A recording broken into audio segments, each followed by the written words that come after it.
দেখো আজকে আমরা যেটা শিখবো গুণের ম্যাজিক, এক কথায় যে গুণগুলো আমরা করছি সেই গুণগুলো কত সহজে করা যায়। বুঝতে পারছো সবাই? ধরে নাও আমি 105 লিখলাম। কত লিখলাম বলো সবাই? ধরে নাও এই 105-এর সঙ্গে আমি 103-এর গুণ করব। বুঝতে পেরেছো? আচ্ছা, ভাবো এই 105-এর সঙ্গে 103 আমরা কিন্তু সবাই গুণ করতে পারবো, কিন্তু আজকের যে ক্লাস এবং এই আজকের স্পেশাল ক্লাসে দেখব যে আমরা কি করব, এখান থেকে মুখে মুখে বা এক কথায় ট্রিক্স লাগিয়ে কত সহজে সেই গুণ করা যায়। তাহলে 105 আমাদের বলো এখানে 100 থেকে কত বেশি? 100 থেকে 5 যেহেতু বেশি সেহেতু আমরা +5 লিখলাম। ঠিক একই রকম এখানে দেখো 103, তাহলে 100 থেকে কত বেশি? 3 বেশি, আমি এখানে +3 লিখলাম। বুঝতে পারলে? এবং আমি এখান দিয়ে একটা দাগ দিলাম। এবার দেখো আমাদের যে কম্বিনেশন হবে সেটা হচ্ছে তীর চিহ্ন দিয়ে আমি প্রকাশ করছি। এখান থেকে এটা হবে এবং এই জায়গা থেকে এটা হবে। দেখো তো আমরা 105-এর সঙ্গে 3 যোগ করলে কত হয় স্যার? আমার 108 হয়। আমি 108 বসিয়ে দিলাম। কেউ যদি মনে করো না স্যার আমরা এটা করব, তাহলে দেখো 103-এর সঙ্গে 5 যোগ করো, কত হয়? 108 বসিয়ে দিয়েছি। এবার দেখো এই 108 বসানোর পর যেটা আমরা করব, এই 5-এর সঙ্গে এই 3 গুণ করব, কত হয় বলো? তাহলে এই যে 15, আমরা এই 15 বসিয়ে দিলাম এবং এটাই হচ্ছে আমাদের ফাইনালি উত্তর। কত উত্তর পেলাম তাহলে স্যার? 10,815। এটাই আমাদের ফাইনাল উত্তর এবং এই গুণটা কত সহজে করলাম, তাই না? পরবর্তী সাপোজ যদি আমরা এখান থেকে দেখি একটা গুণ, আমি ধরলাম এখানে 101 ধরলাম। কত ধরলাম? ভাবো এখানে আমি 101-এর সঙ্গে আমি কি করব, এখানে 109-এর গুণ করব। কি বললাম বলো? বলো তাহলে এই যে 101, তাহলে 100 থেকে কত বেশি? 1 বেশি, আমি এখানে +1 লিখলাম। বুঝতে পারলে? ঠিক একই রকম 109 বলো 100 থেকে কত বেশি? 9 বেশি, তাহলে আমি এখানে কি লিখলাম? +9 লিখলাম। বুঝতে পেরেছো?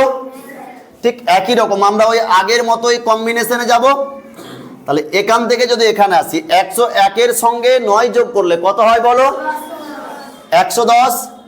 ঠিক আমরা এখানে 110 লিখলাম। বা কেউ যদি মনে করো আমরা এটাকে গুণ করব, তাহলে 109-এর সঙ্গে 1 যোগ করো, কত হয়? 110। 110 বসিয়ে দিয়েছি। এবার বলো এই 1-এর সঙ্গে 9 যেটা আমাদের বর্ধিত হচ্ছে প্লাস, সেটাকেই তো আমরা গুণ করছি এবার। তাহলে 100 মানে ধরে নাও এই যে 1-এর সঙ্গে 9 যে আছে, তাহলে 9-এর সঙ্গে 1কে আমরা গুণ করব, কত হয়? 9 1 কে 9। আচ্ছা, এবার তোমাদের একটা সিস্টেম এখানে রয়েছে যে যদি আমাদের সংখ্যা গুণ করে 1 থেকে 9-এর মধ্যে আসে, তাহলে আমরা তার আগে পর্যন্ত একটা শূন্য বসাবো, মানে 09 বসাবো। আমাকে 2 অঙ্কের সংখ্যা নিতে হবে। 9 এসছে মানে হচ্ছে কত? 09 নিব। এই গুণ করে এই গুণফল পেলাম। বুঝতে পেরেছো? হ্যাঁ কি না বলো? ঠিক একই রকম ধরো নাও আমি একটা সংখ্যা নিচ্ছি 100 থেকে কম। কি বললাম? তাহলে আমি 100 থেকে কম যদি একটা সংখ্যা নিই, সাপোজ ধরো আমি এখানে নিয়েছি 95। কত নিয়েছি বলো? তাহলে 95-এর সঙ্গে যদি আমি গুণ করি, ধরে নাও 98 গুণ করলাম। কত গুণ করলাম? 98। ঠিক যেমন আমরা এর আগের অঙ্কগুলো দেখেছি 100 থেকে বেশি পেয়েছি, ঠিক একই রকম আমরা এখানে কি পাচ্ছি? 100 থেকে কম পাচ্ছি। কত কম পেয়েছি? 95, মানে 100 থেকে কত কম? 100 থেকে যেহেতু 5 কম, সেই জন্য আমরা কি করলাম? এক্ষেত্রে -5 লিখলাম। ঠিক একই রকম এখানে 98 কত কম? 2 কম, আমি এখানে -2 লিখলাম। কম্বিনেশনটা কিন্তু একই রকম, প্লাস হোক আর মাইনাস হোক। বুঝতে পেরেছো? বলো তাহলে এখান থেকে আমরা এই কম্বিনেশন যাব আর এখান থেকে এটা আসলাম। দেখো দেখি 95 থেকে 2 বিয়োগ করো, কত হয়? 93। আমি এখানে এটা বসিয়ে দিলাম। বা তোমরা যদি কেউ মনে করো এখান থেকে 98 থেকে 5 বিয়োগ করো, এটাও কিন্তু আমার কত হচ্ছে? তাহলে 93। বুঝতে পারলে? আচ্ছা দেখো এবার এই 93 বসিয়ে দেওয়ার পর এবার দেখো এই যে 5-এর সঙ্গে 2 আবার গুণ করব। দেখো এই গুণ করে কত বসাবো বলো? 10 বসালাম। বলো সবাই বুঝতে পেরেছো না পারোনি বলো? ঠিক একই রকম যদি আমরা আরো একটু আলাদা নিই, ধরে নাও আমি যেখান থেকে গুণটা আসবে এটা আমি ধরে নিচ্ছি 3 অঙ্কের নেব। কত অঙ্কের? 3 অঙ্কের যদি আমি নিই, আমি এখানে ধরে নিয়েছি ধরো 112। কত ধরলাম? 112। এই 112কে গুণ করছি 109 দিয়ে। কত দিয়ে?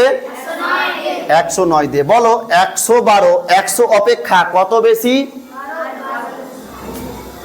আমি এখানে যেহেতু 12 বেশি সেই জন্য +12 লিখলাম। ঠিক একই রকম 109 আমার 100 অপেক্ষা কত বেশি? 9। তাহলে আমি এখানে 9 লিখলাম, বুঝতে পেরেছো? এবং +9 নিশ্চয় এটা। তাহলে এবার এই কম্বিনেশনে আবার এসো, তাহলে 109 আর 12 যোগ করো, কত হয় বলো? আমি 109 এর সঙ্গে 12 যোগ করলাম, তাহলে নিঃসন্দেহে 121। আচ্ছা, বা তোমরা যদি মনে করো 112 এর সঙ্গে 9 যোগ, ওই ঘুরে একই আসছে। তাহলে এই যে 121, আমি এবার দেখবো 121 বসিয়ে দিয়েছি না? এবার দেখো এই 12 সঙ্গে 9 কি করতে হবে? তাহলে যদি আমরা গুণ করি কত পাই বলো? তাহলে এই যে 108 পাই। তো তাহলে এই 108 বলো কত অঙ্কের সংখ্যা? 3 অঙ্কের। এবং আমরা এর আগেই জানলাম যে 3 অঙ্কের যদি সংখ্যা হয়, কত অঙ্কের বললাম? যদি 3 অঙ্কের সংখ্যা হয় তাহলে আমরা এর থেকে বর্ধিত 2টো অঙ্ক নিতে পারবো। তাহলে একটা অঙ্কের বেশি, তো এই 1 অঙ্কের জন্য আমরা এই দিকটাই বসাবো। কত বসাবো? তাহলে এখানে 108 বসালাম, বুঝতে পেরেছো? তাহলে এখান থেকে কম্বিনেশন করলে আমরা 8 পেয়ে গেলাম, এখানে 0 পেলাম, এখানে 2 পেলাম, এখানে 1 পেলাম, এখানে 2 পেলাম। তাহলে কত উত্তর পেলাম ফাইনালি? 12,208 আমাদের পেলাম। তাহলে আজকের ক্লাস এই পর্যন্ত। আজকের ক্লাস কি বললাম? পার্ট 1। তাহলে পার্ট 2 নিয়ে পরবর্তী এইরকম সহজ থেকে আরো সহজতর গুণের ক্লাস নিয়ে আমরা হাজির হব। তার জন্য আপনাদের দেখতে হবে আল আমিন পাবলিক মিশনের ইউটিউব চ্যানেলে। ঠিক আছে, ধন্যবাদ।